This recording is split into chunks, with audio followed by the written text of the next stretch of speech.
하나님께 인정받으려면 디모데후서 2장 15절 너는 진리의 말씀을 옳게 분별하며 부끄러울 것이 없는 일꾼으로 인정된 자로 자신을 하나님 앞에 드리기를 힘쓰라.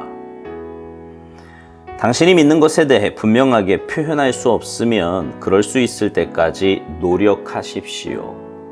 만일 당신이 분명하게 표현하지 못하면 누군가 여전히 그 인생 가운데 계속 비참할 수 있습니다. 하나님의 진리를 자신에게 다시 표현해 보십시오. 하나님께서는 당신을 통해 그 표현을 다른 사람에게 사용하실 것입니다. 포도 열매가 으깨어지는 하나님의 고난의 잔을 받으십시오. 당신의 표현이 체험에서 나올 수 있도록 노력하십시오. 그리하면 그 표현이 다른 사람에게 큰 힘을 주는 귀한 포도주가 될 날이 올 것입니다. 그러나 게으름 가운데 내 스스로 나의 표현을 만드는 것이 귀찮다. 남들이 한 표현을 빌려야겠어 라고 말하면 이러한 표현은 당신에게도 아무 유익이 없을 뿐 아니라 남에게도 전혀 유익이 없습니다. 하나님의 진리로 분명하게 느껴지는 것들을 자신에게 표현하려고 노력하십시오. 그러면 하나님께서 당신을 통해 다른 사람에게 하나님의 진리를 전달하실 수 있는 기회를 얻게 됩니다. 언제나 당신의 마음이 쉽게 받아들인 것도 점검하는 훈련을 하십시오. 마음에 받아들인 진리를 수고를 통해 자신의 것으로 만들지 않은 사람은 아직 단 위에 서서 진리를 선포할 자격이 없습니다.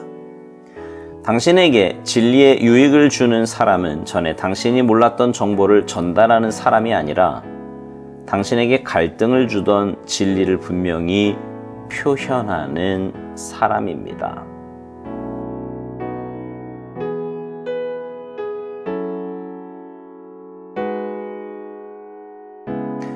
여러분은 평소에 주위에 있는 사람들에게 예수 믿는 사람임을 나타내며 사십니까? 예를 들어 식사 때 기도를 한다든지 회식 자리에서 예수 믿는 사람이기에 술을 마실 수 없다는 것을 말한다든지 혹은 주위의 사람들에게 예수 믿는다는 것을 얼마나 좋은 것인지 그 예수 믿는다는 것이 얼마나 좋은 것인지 그렇게 말하며 사시느냐 말입니다. 사람은요 뭔가 좋은 것을 경험하고 나면 나누고 싶어 하는 것이 인지상정이지요. 그렇기에 자기가 만난 예수님, 그 예수님으로 인해 삶이 변화되고 세상이 줄 수 없는 평안과 기쁨 가운데 사는 사람이라면 그 예수님을 소개하고 싶고 증거하고 싶을 것입니다. 물론 성격상 다른 사람에게 내 삶이나 상태를 잘 말하지 못하는 사람도 있을 거예요. 그러나 영적인 문제는요, 단순히 성격으로 치부하기에는 너무 귀중한 사명이 우리 믿는 자들에게 있음을 알아야 합니다. 오늘 묵상이 이런 말로 시작해요. 당신이 믿는 것에 대해 분명하게 표현할 수 없으면 그럴 수 있을 때까지 노력하라고요. 만일 당신이 분명하게 표현하지 못하면 누군가 여전히 그 인생 가운데 계속 비참할 수 있다고 말합니다. 무슨 말이냐 하면 내가 만난 예수님을 내 삶으로 입술로 표현할 때 준비된 영혼이 나를 통해 예수님을 만나게 되고 주님 앞으로 돌아오게 될 것입니다. 그런데 내가 내 믿음을 표현하지 못함으로 인해 그 준비된 영혼이 구원받을 수 있는 기회를 놓치게 될 수 있어요. 그러면 사탄의 종으로 비참한 삶을 살 수밖에 없다는 말입니다. 그래서 하나님의 진리를 자신에게 다시 표현해 보라고 권면해요. 그러면 하나님께서는 당신을 통해 그 표현을 다른 사람에게 사용하실 것이라고 말합니다. 그러면서 당신의 표현이 체험에서 나올 수 있도록 노력하라고 말합니다. 그러면 그 표현이 다른 사람에게 큰 힘을 주는 귀한 포도주가 될 날이 올 거라고요. 묵상을 시작하면서도 드린 말씀이지만 자신이 경험한 것에 대해서 말하는 것은 그리 어려운 일이 아닙니다. 거기다가 그 경험이 너무나 귀하고 복된 것이라면, 내 삶에 획기적인 변화를 가져온 것이라면 가만히 있기가 오히려 쉽지 않지요. 그러나 경험하지 못한 것, 다시 말해서 남의 이야기를 들은 것처럼 전하기란 여간 어려운 일이 아닙니다. 그런 말은 하면 할수록 힘이 떨어지고 확신이 떨어져요.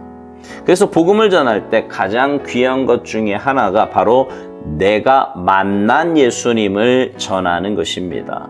주님의 십자가 사랑이 내게 얼마나 큰 힘과 위로와 은혜가 되는지, 주님의 그 사랑으로 인해 내 삶이 어떻게 변화되었는지, 주님과 동행한다는 것이 얼마나 복되고 아름다운 일인지 전하게 됩니다. 그러면 그 말에는 힘이 있고 권세가 있어요. 그리고 그 말에는 반드시 열매가 따라오게 되어 있습니다. 오늘 묵상에서는 계속 이렇게 권면해요. 하나님의 진리로 분명하게 느껴지는 것들을 자신에게 표현하라고 노력하라는 겁니다. 그러면 하나님께서 당신을 통해 다른 사람들에게 하나님의 진리를 전달하실 수 있는 기회를 얻게 된다고 말합니다. 주님을 만난다는 것은 어떤 신비한 체험을 한다기보다는 말씀 가운데 임하시는 주님을 느끼고 체험하게 되는 것입니다. 물론 하나님의 임재를 직접적으로 체험하는 신비한 일이 있을 수도 있습니다. 그러나 거의 대부분의 경우는 이미 주신 말씀 가운데 그 말씀을 깨닫게 하심으로 우리를 만나주세요. 그래서 말씀을 통해 주시는 은혜를 우리는 사모해야 합니다. 그리고 말씀을 읽고 듣는 일에 열심을 다해야 돼요.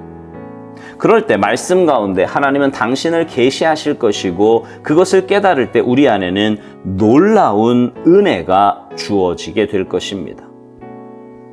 그렇게 말씀이 은혜로 주어질 때 그 말씀은 내게 레마의 말씀이 됩니다. 그리고 그 레마의 말씀은 내 삶을 인도해 가지요.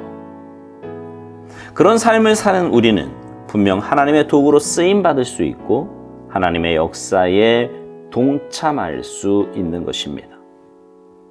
묵상 마지막에 보면 이런 말이 있어요. 언제나 당신의 마음이 쉽게 받아들이는 것도 점검하는 훈련을 하라고요. 마음에 받아들인 진리를 수고를 통해 자신의 것으로 만들지 않은 사람은 아직 단위에 서서 진리를 선포할 자격이 없다고 말합니다. 그러면서 당신에게 진리의 유익을 주는 사람은 전에 당신이 몰랐던 정보를 전달하는 사람이 아니라 당신에게 갈등을 주던 진리를 분명히 표현하는 사람이라는 거예요. 여러분, 우리는 덮어놓고 믿는 사람들이 아닙니다. 사도행전에 나오는 베레아 사람들처럼 이 말씀이 그러한가 날마다 성경을 상고해야 합니다. 다시 말해, 들려온 말씀이 하나님의 말씀으로 깨달아지도록 묵상하고 그것이 내 것이 되도록 연구해야 합니다.